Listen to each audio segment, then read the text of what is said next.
जनाब, पाकिस्तान की आवाम के पॉइंट ऑफ व्यू से सवालात उठाते रहेंगे और उठा भी रहे हैं। उसमें जो कुछ भी सुनना पड़े, बर्दाश्त करना पड़े, वो हमारी सकत है, कोई मसला नहीं। सराखों पे खाकान नजीब साहब, ये सिचुएशन जो चल रही है इकॉनमी की आपके ख्याल में कितने साल, देखें पाकिस्तान की इस्टेब्लिशमेंट ने बहुत सेक्रीफाइस किया। अभी मेरे सामने डाटा है, पाकिस्तान का दिफाई बजट जो है वो जीडीपी के फीसद के हिसाब से 80 की दिहाई से ही मुसलसल कम होकर जीडीपी के सिर्फ 5.5% पे चला गया। और पाकिस्तान के दिफाई बजट में गुज़श्ता 5 साल में कोई इजाफा नहीं हुआ और इक़्तिसादी तौर पर सपोर्ट किया फौज ने कौम को। और ये मैं पिछले 5 साल से बता रहा हूँ आपको, जबकि हमारे मुकाबले में हिंदुस्तान और ये जिस तरह अपने आप को इक्विप कर रहे हैं, जो बजट जिस तरह बढ़ा रहे हो पाकिस्तानी फौज से, वो कई गुना ज़्यादा है। कंट्रीब्यूट बड़ा किया पाकिस्तानी फौजी फाउंडेशन, और इन्होंने कोई 100 अरब से ऊपर तो टैक्स पे किया इसके अंदर, जिसमें सबसे ज़्यादा आवाज़ हो जाती थी ये हो गया और वो हो गया। लेकिन इससे कब निकलेंगे हम बाहर? हमारी पॉलिटिकल गवर्नमेंट्स हमें कब और किस तरह निकालेंगी? 5 साल, 10 साल, 15 साल किस तरह निकलेंगे सर? कब देखते हैं आप ये बेकन ऑफ लाइट और होप? तो कामरान भाई, दो चीज़ें हैं, आपने बहुत दोनों की तरफ इशारा किया। एक तो यह है कि पाकिस्तान के इस बजट में एक्सपेंडिचर रिफॉर्म, यानी कि जो हम खर्चे करते हैं उसका एक इंटेंट ज़रूर दिखाया गया है।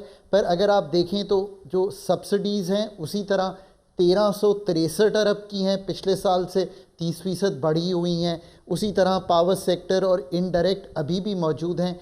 इंटेंट है कि डायरेक्ट ले जाएंगे इनकम सपोर्ट प्रोग्राम में। सो ये करें ताकि आप गरीबों तक डायरेक्टली पहुंच पाएँ, आप उन 10 मिलियन हाउस होल्ड्स पर पहुंच पाएँ। फिर दूसरी बात सबसे बढ़ के ये है, 2100 अरब के करीब दिफा है, 9775 अरब रुपए। I mean it's a mind boggling figure. ये आपका डेट सर्विसिंग है। सो अपने डेट की रीप्रोफाइलिंग करने की तरफ आगे बढ़ें, इसका कुछ ना कुछ करना पड़ेगा। शरह सूद को तोड़ें, कोई आपको ये नहीं बताएगा कामरान भाई, 1% शरह सूद अगर कम होती है ना 1%, सो सालाना 240 अरब रुपया सेविंग होती है। अगर 4% आज भी गुंजाइश है, मत IMF को कन्विंस करें इस बात पे। 4% तोड़ देंगे। डॉक्टर साहब, तो मैं ये जानना चाहता हूं, आप ये बातें सब बिल्कुल ठीक कह रहे हैं, इसमें अगर ये आज भी शुरू हो जाए प्रोसेस तो कितना अर्सा लग जाएगा आपके नजदीक? 10 साल, 15 साल, 20 साल, 25 साल? देखिए, नहीं, आई थिंक अगर आप ये शुरू करेंगे तो विद इन 5 इयर्स आप एक्सपेंडिचर का रिफॉर्म, पेंशन को, और आप एग्री कर रहे हैं सेनेटर फारुल्लाह साहब से कि इस वक्त महंगाई जो है वो 11% पे आ चुकी है और ग्राउंड पे भी ऐसे ही है? So can I explain it to everyone, senator साहब को भी, कि जब 38% के ऊपर 12% महंगाई होती है तो ज़रा सोचिए, तो लोगों को तो 60% 2 साल में महंगाई फील हुई है। सो ये बात दुरुस्त है, पर चूंकि बेस इफेक्ट बहुत था, उसके ऊपर 12%। बिल्कुल ठीक। पाकिस्तान, इसका आसान ये बताता हूँ कामरान भाई, आखिरी, अगर आप 1 लाख रुपया ले रहे थे ना 2022 में दुनिया टीवी से, आज उसकी बाइंग पावर 61,000 रुपए रह गई है। So I understand that the people have felt. IMF को इन चीज़ों पे कन्विंस करें, इस्लाहात का इंटेंट दिखाया है गवर्नमेंट ने, इसको पुश थ्रू करें, लीनर गवर्नमेंट निकालें फेडरल से ये 17 सब्जेक्ट। भाई पॉइंट आ गया, ये आपने मालूम है। अब इस पे परचेजिंग पावर वाली बात कह के तो आपने रुला दिया। यकीन करें, ये जो आपने बात की ना, आंखों में आंसू आ गए होंगे, सिर्फ मेरे नहीं, पाकिस्तान के तमाम एंकर और साफियों के। मैं तो रो भी रहा हूं। और आप हंस रहे हैं, मैं रो भी रहा हूं। एक अफरान साहब बड़े खुश हुए होंगे इस बात पे, अच्छा इंसानों की, साफियों की, जो इमरान प्रोजेक्ट को ये सर एक बात है यार, ये इमरान प्रोजेक्ट के चक्कर में बहुत सुननी पड़ी। देखिए, मैं बताऊं आपको, और उनकी शायद आधी बात ठीक भी हो सेनेटर साहब की, कि इमरान खान साहब को जितना पाकिस्तानी मीडिया ने स्टार बनाया, मैं तो अपनी बात भी कर रहा हूँ, जब तक वो प्राइम मिनिस्टर ही बने थे, लेकिन इमरान साहब ने पूरी बात नहीं की।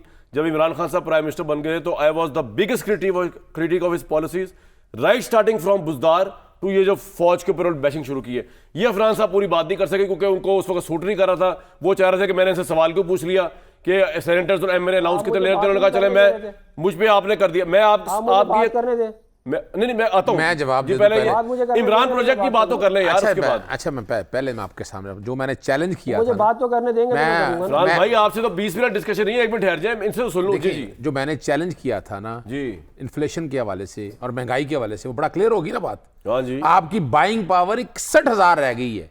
डॉलर देखें, हमारे दौर में 170 था ना, आज कहां है? हम लेके आए हैं। ये लोग, इन्होंने बैठ के तबाही की इस मुल्क की। पेट्रोल अब उठा के देखे, पेट्रोलियम डेवलपमेंट लेवी कहां तक ले गए हैं।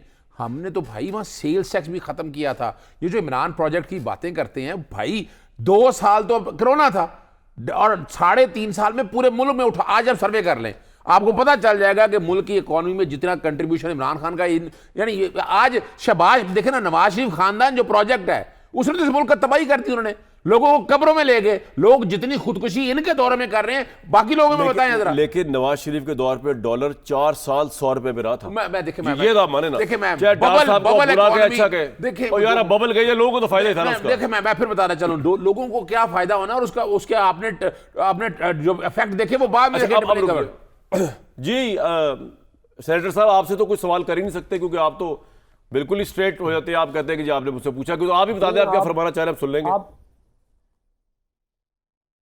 नहीं, आप मुझसे सवाल पूरा पूछते हैं, उसके बाद आप खुद अपनी तकरीर शुरू कर देते हैं, मुझे बात ही नहीं करने देते। अच्छा, और आप मेरा माइक भी बीच में बंद कर देते हैं। नहीं वो मैं, आप मुझे बात ही नहीं करने, यार आप मुझे बात ही नहीं करने दे रहे थे। माइक मेरा बंद नहीं आपको करना चाहिए था। नहीं मेरी बात सुनिए, मेरी गुजारिश। अच्छा बोले मेरी गुजारिश सुनिए। मैंने तो अनाउंसर के बाद मेरी बारी है ना, ये मुझे जी बोले। मैं ये कह रहा हूँ कि 2017 में पाकिस्तान की इकॉनमी 23वें नंबर की इकॉनमी थी दुनिया की, ये भी चेक कर लें फिर आप। हाँ तो मैं डिनाई तो नहीं कर रहा, आप तो बिलावजी लड़ रहे हैं मुझसे। चले बोले। ये भी एक फैक्ट है, ये तो मैं कब कह रहा हूँ नहीं है यार, मैं चैलेंज करता हूँ। आप कैसे कह रहे हैं फैक्ट है? ये झूठ बोलता है, आप उसकी हर बात को जाने देते हैं। और जितना टाइम आप इस बंदे को दे देते हैं, किस बात में देते हैं आदमी को टाइम आप? यार झूठ बोल रहा था चैनल पे बैठ के, ये नहीं गलत बात है ये। और ये झूठ बोल रहा था, हम कह रहे हैं कि सब ठीक है। ये कोई तरीका है कहने का? यानी वो बैठ के आपको अगर आपके बारे में बात करता, हमारी तो हिम्मत नहीं होती आपके बारे में, उसकी बातें आप सुन लेते हैं। बड़ी बड़ी हिम्मत होती है, कमाल है यार। वो झूठ बोल रहा है और बैठ के, इसकी आदत यही है कि इस तरह बैठ के चैनल में झूठ बोल रहा होता है, इसका काम ही यही है। सर अच्छा मेरे मुंह में बोलना ना आके झूठ। कमाल हो गया। आप ही कहाँ है तूने? आप लाहौर पे आ जा, मैं इस्लामाबाद आ जाऊंगा तेरे सामने बोलना। अच्छा यार आपस में लड़े कमाल है। कोई काम ही कोई नहीं है। तेरा काम तो लोगों की गिरबान में हाथ डालना होता है। कोई जुबान से बात किया कर, सच बोला कर, कुरान में की कसम खा के बोला कर। इससे क्या है ना, मेरे सामने आके बोल। आजा कहाँ है वो? बोल कहाँ है तुझे? इसको चुप कर है, कहाँ है तुझे? बोल, बातें करा लो तेरी ऐसी फजूल बातें करता रहता है। एक मिनट इसको चुप भाई, मैंने पहले बता दिया था कि नवाज शरीफ साहब के दौर में 4 साल में डॉलर रहा था। आप बात करें अपनी गवर्नमेंट की यार, आप उस दौर को छोड़े, आप वो गुजरे में 5 साल हो गए। मैं कहां से करूं बात? मैं कहां से करूं? या आपने ये चक करने की मशीन साथ बिठाई है, कहां से मैं करूं बात? यार इसको शर्म ही नहीं आती यार। उसका माइक बंद करें ना। पता नहीं है यानी वालिदैन ये तरबियत दी इस आदमी को। अगर झूठ शर्म ही नहीं आती इस इंसान को। पता नहीं सेनेटर कैसे बना दिया इस आदमी को। सेनेटर बनने की कंडीशन होनी चाहिए।